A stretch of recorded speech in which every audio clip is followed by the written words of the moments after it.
¿Qué harías si la persona que amas te mirara a los ojos y te dijera que ya no puede más? Mateo Salazar nunca imaginó que esa frase destrozaría su mundo en pedazos. Pero cuando Renata pronunció esas palabras en la pequeña sala de su departamento en la colonia Doctores, entendió que había cruzado un límite sin retorno. Si esta historia te está resonando, suscríbete a Voces que Vencen y comenta desde dónde nos ves. Tu apoyo nos impulsa a seguir compartiendo estas voces. Mateo había crecido en Ecatepec, Estado de México, en una casa donde los gritos eran el idioma principal.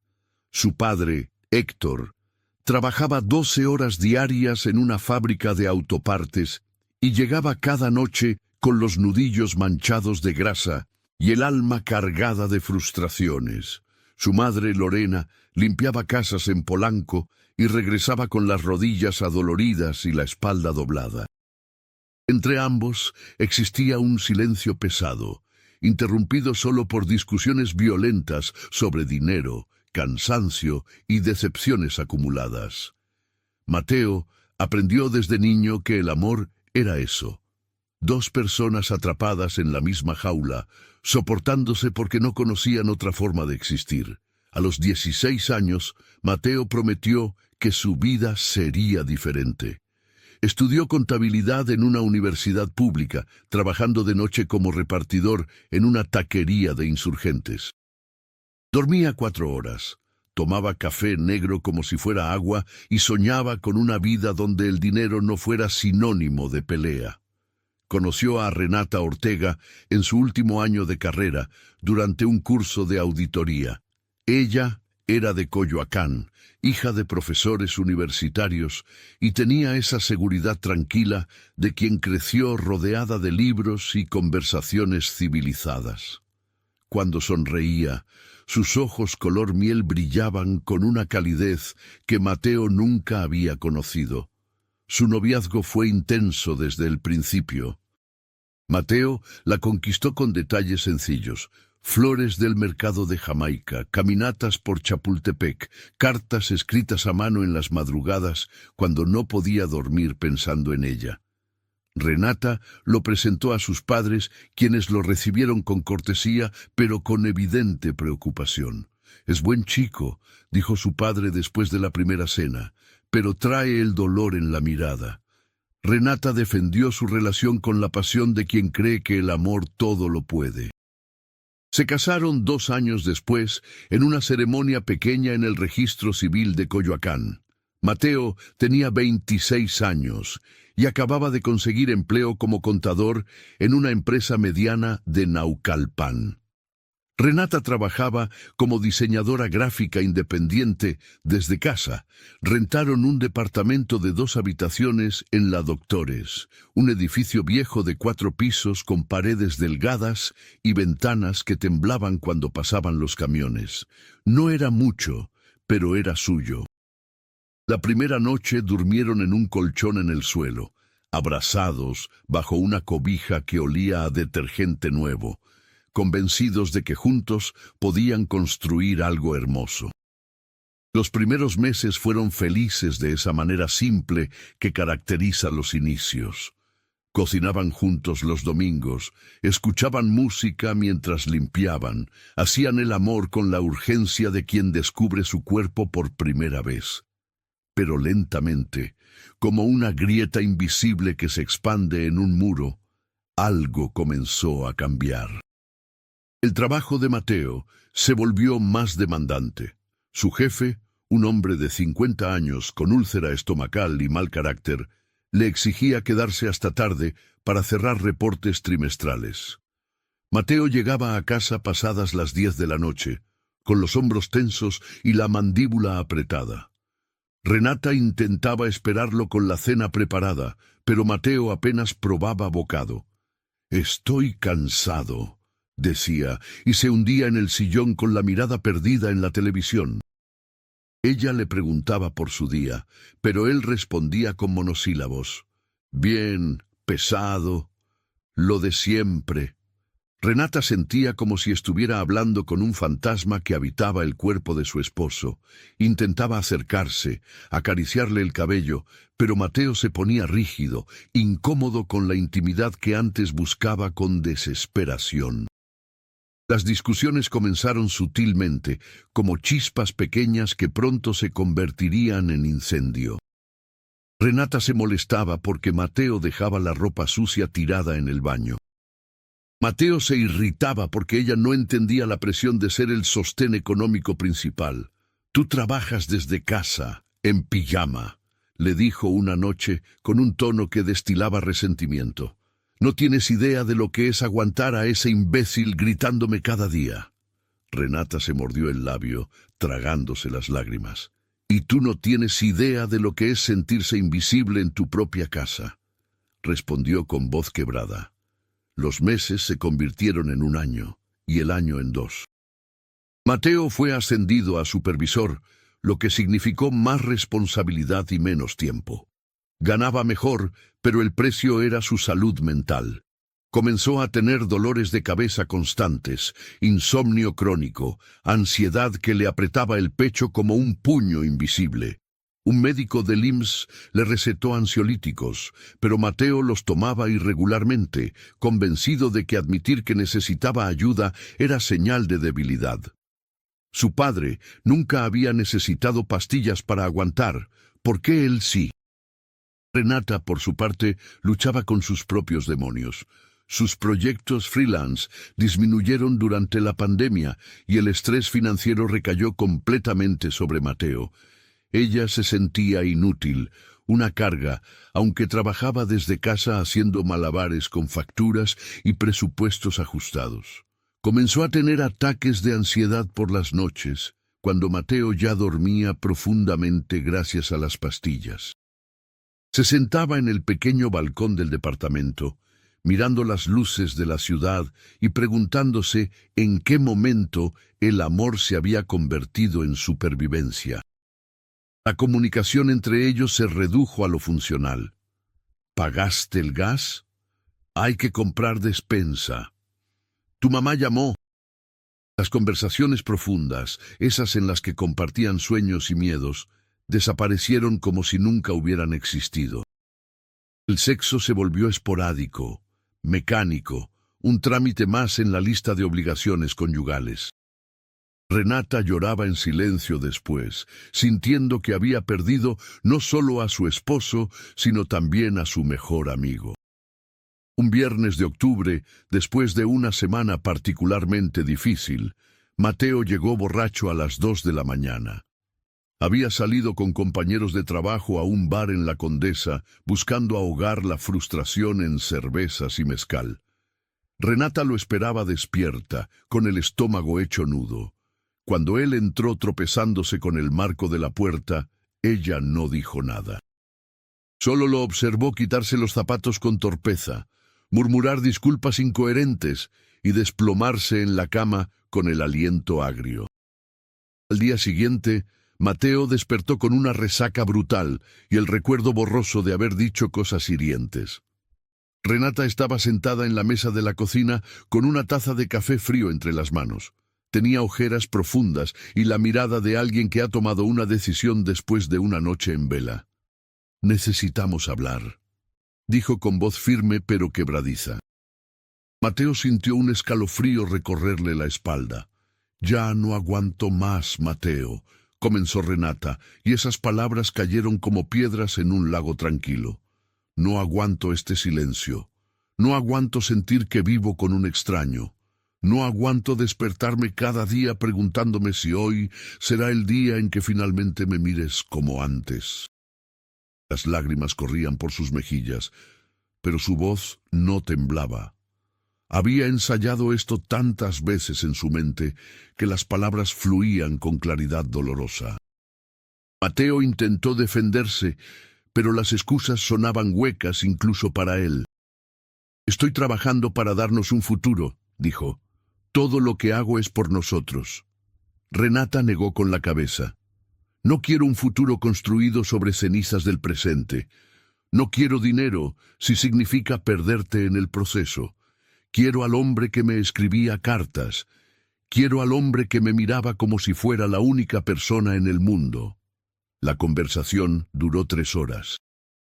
Renata habló de su soledad, de las noches llorando en el balcón, de cómo había considerado irse, pero se aferraba a la esperanza de que Mateo regresara de donde sea que se había perdido. Mateo, por primera vez en meses, permitió que sus propias lágrimas cayeran. Habló del miedo que lo paralizaba cada mañana, del peso de sentir que si fallaba, ambos se hundirían. Habló de su padre, de las cicatrices que nunca sanaron, del terror de convertirse en él. Si conoces a alguien que necesita esta historia, compártela. Juntos podemos inspirar a más personas. Esa conversación no solucionó nada mágicamente, pero fue el primer paso real en meses. Mateo aceptó buscar ayuda profesional. Comenzó terapia con un psicólogo en una clínica comunitaria cerca de Mixcoac, un hombre mayor llamado Dr. Velasco, que había trabajado décadas con personas atrapadas en patrones autodestructivos. Las primeras sesiones fueron brutales. Mateo tuvo que confrontar verdades que había enterrado bajo capas de negación, que había aprendido a amar con violencia porque eso era todo lo que conocía, que confundía sufrimiento con compromiso, que estaba replicando exactamente lo que juró nunca repetir. Renata también inició terapia individual y meses después, ambos comenzaron terapia de pareja. La terapeuta, una mujer llamada Gabriela Montes, les enseñó algo fundamental. La comunicación no es solo hablar, es escuchar con intención de entender, no de responder. Les enseñó a pelear de forma constructiva, a expresar necesidades sin acusar, a dar espacio sin distanciarse. Les enseñó que el amor no es solo sentimiento, es decisión diaria de elegirse incluso cuando es difícil. El proceso fue lento y doloroso.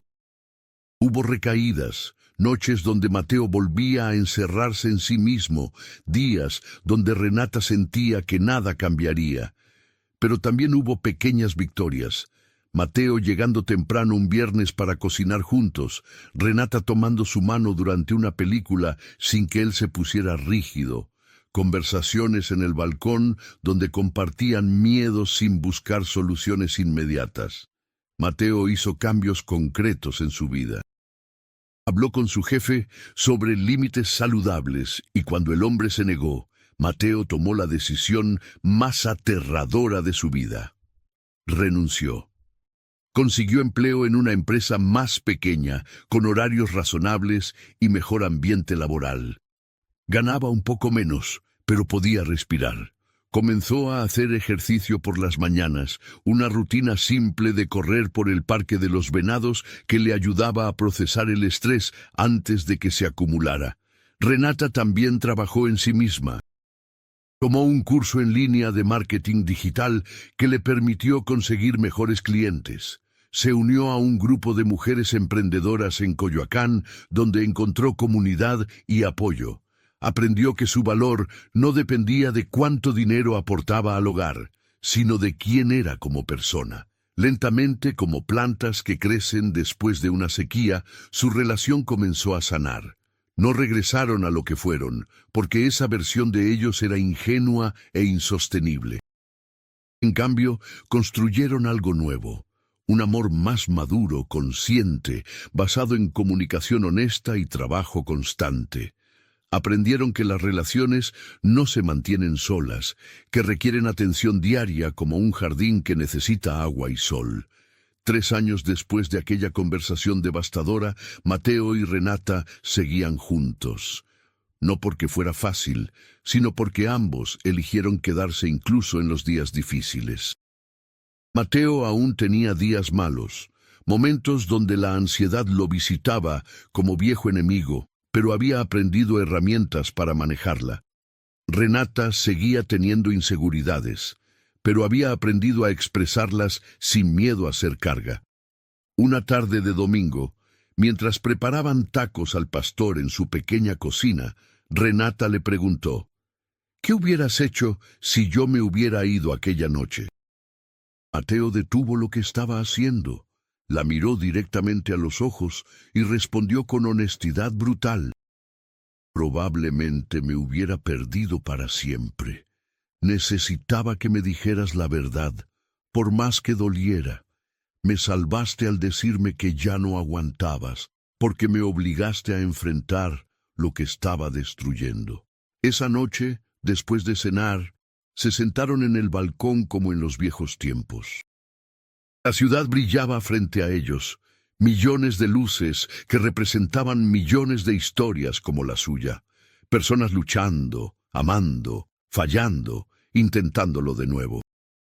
Mateo tomó la mano de Renata, sintiendo el calor familiar de su piel, y entendió algo profundo. El amor verdadero no es la ausencia de conflicto, es la voluntad de enfrentarlo juntos.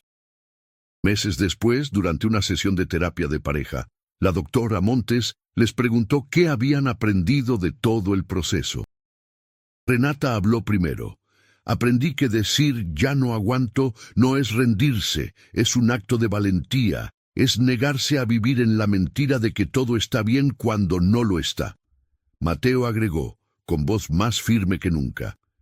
Aprendí que el hombre que quiero ser no es el que aguanta todo en silencio hasta explotar, sino el que tiene el coraje de pedir ayuda y hacer cambios reales.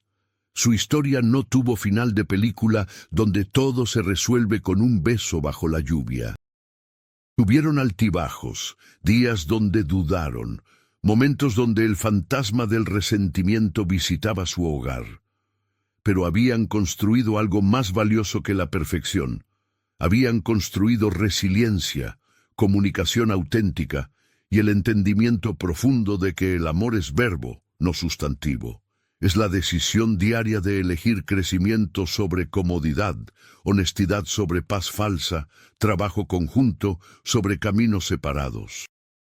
Mateo comenzó a dar pláticas en su nueva empresa sobre salud mental masculina, compartiendo su historia con otros hombres que luchaban con las mismas expectativas tóxicas.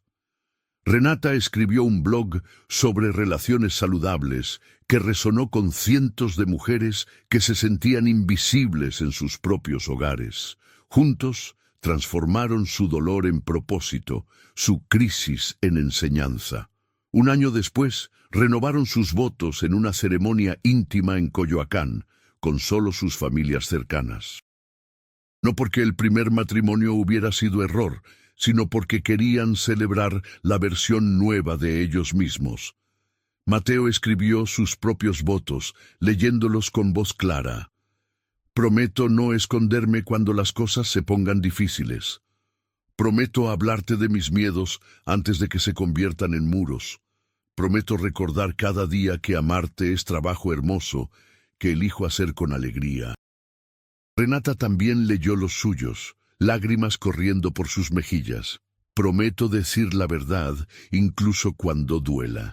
Prometo no sacrificar mi voz por mantener la paz. Prometo caminar a tu lado, no detrás ni delante, sino contigo, enfrentando lo que venga como equipo. Su historia se convirtió en testimonio silencioso de una verdad que muchas parejas necesitan escuchar. La conversación que nadie quiere tener es exactamente la conversación que todos necesitan. Cuando tu pareja dice que ya no aguanta, no es el final, es una invitación dolorosa pero necesaria a la honestidad radical. Es la oportunidad de elegir. Seguir fingiendo que todo está bien mientras se hunden juntos, o tener el coraje de enfrentar la verdad y construir algo real sobre los escombros de las mentiras cómodas. Mateo y Renata aprendieron que las relaciones más fuertes no son las que nunca enfrentan crisis, sino las que sobreviven a ellas con más sabiduría, más empatía, más amor consciente. Aprendieron que ya no aguanto puede ser el principio de la transformación, si ambos están dispuestos a hacer el trabajo duro de reconstruir sobre bases más honestas.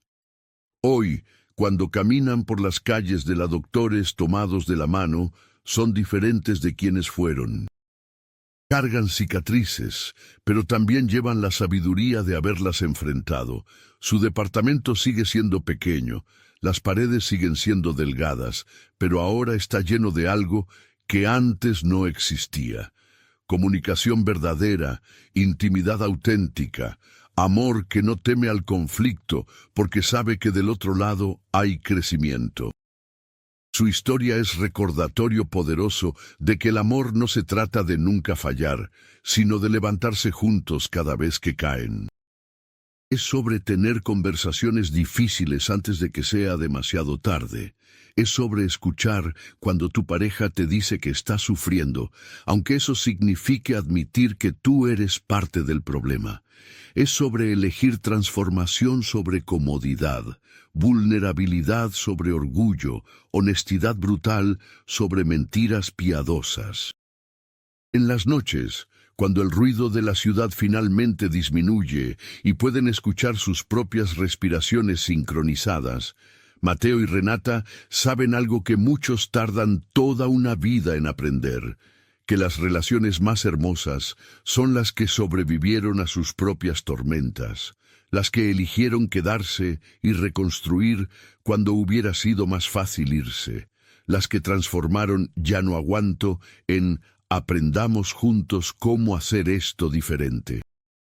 Y en esa sabiduría dolorosa pero liberadora encontraron no solo la salvación de su matrimonio, sino la redención de ellos mismos.